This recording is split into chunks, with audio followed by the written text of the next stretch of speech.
So how you wanna? Okay, we on Pelican State of Mind TV. Who we have today? Well, you're with Ravis K. Martinez. I'm the president of the NAACP Lafayette branch, and I'm also the president of Fightonville Coterie here, also known as Laplace Coterie here in Lafayette, Louisiana. That's what's up. How long you been the president?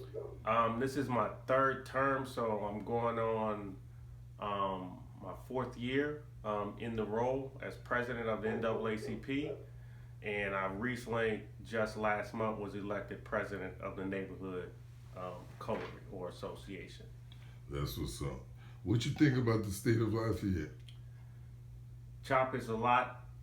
We can spend hours and hours and hours really breaking down the state of Lafayette, but I can say this: uh, if if I was thinking in hospital terms, I would say that we're in critical condition. Lafayette is in critical condition. We're on life support in many areas. Uh, there's not enough nurses. There's not enough doctors to treat the illness and the illnesses that Oh, are sorry, affecting us as that's a me. community. That's me. We got a lot of undiagnosed illnesses and diseases that have been plaguing our community for generations that we seem to just can't beat. Uh, and so for me, I look at it like, what are we all doing as we are in cardiac arrest, when we have high blood pressure? You know, this city is suffering in so many ways. So I would say that, you know, if I'm saying the state of Lafayette, we're in critical condition. It's critical. What you think we could do as a community? Because we seem divided, and First, Chop, you know we divided on many levels. Uh, Not only white and black, but black and black. Where you went to school, who your friends, um, what kind of title you got, how much money you got, where you live, all that, is dividing us as a community, as a people. Um, the question of what can we do is so big, bro. Because there's so many issues. If there's anything we could do, we can love our families. We can start in that circle that we can control, in that circle that we can influence the most, which is our families. That's loving on our black women, showing them the utmost respect, loving on our children, showing them respect, and guiding them and leading them on a path where they can have happiness and peace and live and see a future for themselves. That's where I think if we just stop and start right there in what we can control. We can control how we talk to our spouses, how we talk to our kids. We can control how we let others uh, mess up our day or mess up our disposition or how we feel. We can control those things. And so for me, I think I would start there and saying, okay, have I controlled the circle around me, or am I controlling the domain around me in a position where now I can go in my community and duplicate that and show that same love, show that same respect, and grow as a community that way, brick by brick, block by block. do you think the village could ever come back? And what I mean by village, when we were coming up, we were too scared to disrespect people who knew our parents. Chop, I really think so, and I'm not really an optimistic guy, only because of just the terrors I see in our daily lives and what we got to experience in this world and country, and knowing the history of what we've been through. I'm not necessarily an optimistic guy, but I can tell you this: that every day I get up and I see my kids and I see that sparkle in their eyes and I see that joy, that's something to fight for, to continue that as long as possible. So yeah, I believe that we can get back to a village loving each other. I've seen it in my own community, in our community.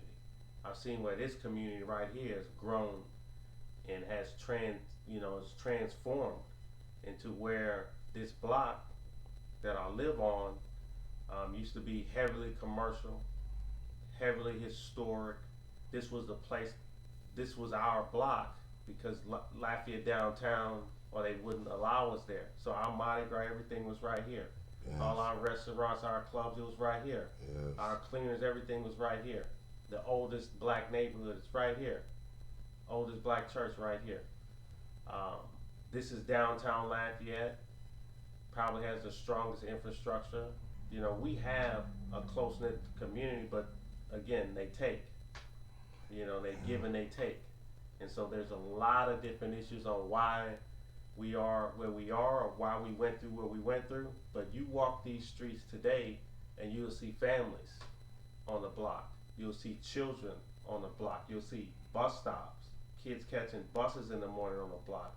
You'll see them playing basketball right here next to where the birdhouse used to be, across from Big Daddy's. You'll see that every single day now on the block when you didn't see that before. Yeah, we still dealing with the unhoused and folks that need help and opportunity. And so we, meaning as a community organization, at least in my capacity, in the roles I play, we out there every day.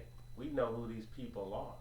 We not just, you know, we know their names. They know our names because we live here and we see them every day and they part of our community. So how can we say, hey, we got a beloved community, we not loving the ones that need it the most and showing them compassion and love, teaching our kids that. So I teach my girls and we do that so they can understand, hey, you got a role to play to help one, to heal one, to do what you can. So yeah, I believe that we can get back to it, because if I didn't, then what can I offer my children and my children's children in something to fight for? You know, one question I always want to be able to answer, bro, is when my kids get older and they look back and they read the history, child, of now and the shit we are fighting through, they gonna ask. They go, so Dad, when all that stuff was happening in 2022, 2021, 2024, what you was doing? I'm gonna say, Dad was out there fighting his ass off every single day. I got receipts. Go look. It's no game. This is real, because it's about trying to provide something, like you said, that we had and we experienced, and we got to get back to, but we got to elevate it because we already know what it is. What you think about the gun violence? Because I seen that you the only one who spoke out on it as a black leader. Mid-November, Chop, I literally right before Thanksgiving, I penned a letter to the editor, really challenging our leaders, all our leaders in every different sector, not only our governmental leaders, but our religious leaders, our community leaders, our street leaders. I challenge everybody to let's get control and get a handle and declare first off that we have a serious, serious problem. When I wrote this letter, it was really after the weekend where we lost those kids at KOK Wings homecoming. But that was a weekend before we lost a kid in St. Martinville at a homecoming. And we lost a kid at another school at a homecoming. Then we see on TV at Tuskegee, they got automatic rifles and kids getting shot at homecomings or other schools.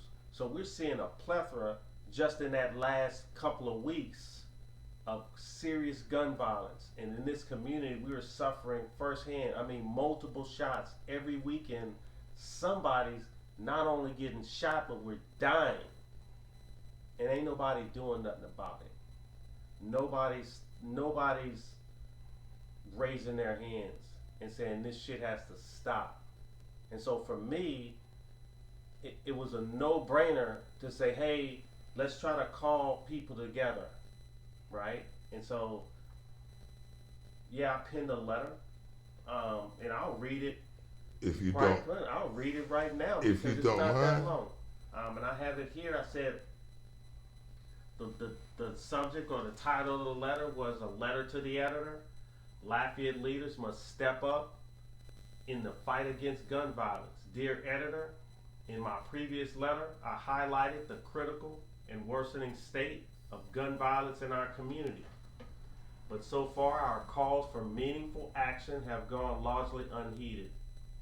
Since January 2024, 18 lives have been tragically lost to gun violence in Lafayette Parish, and an additional 25 more were shot and injured in some critical or moderate condition.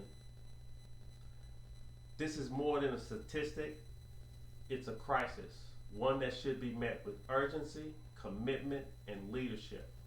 Yet our leaders seem unwilling or unable to rise to this challenge.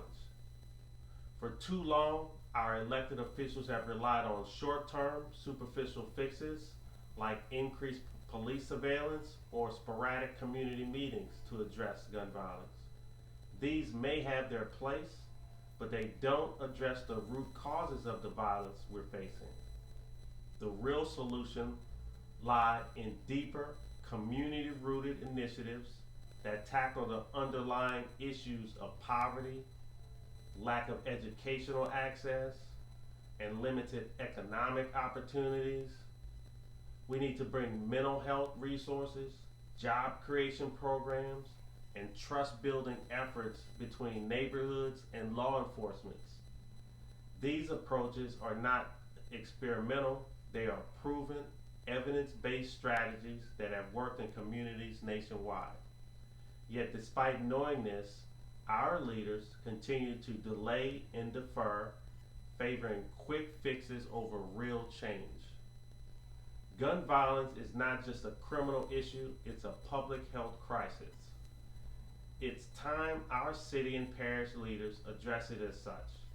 This requires adopting trauma-informed practices that have successfully reduced violence in other areas.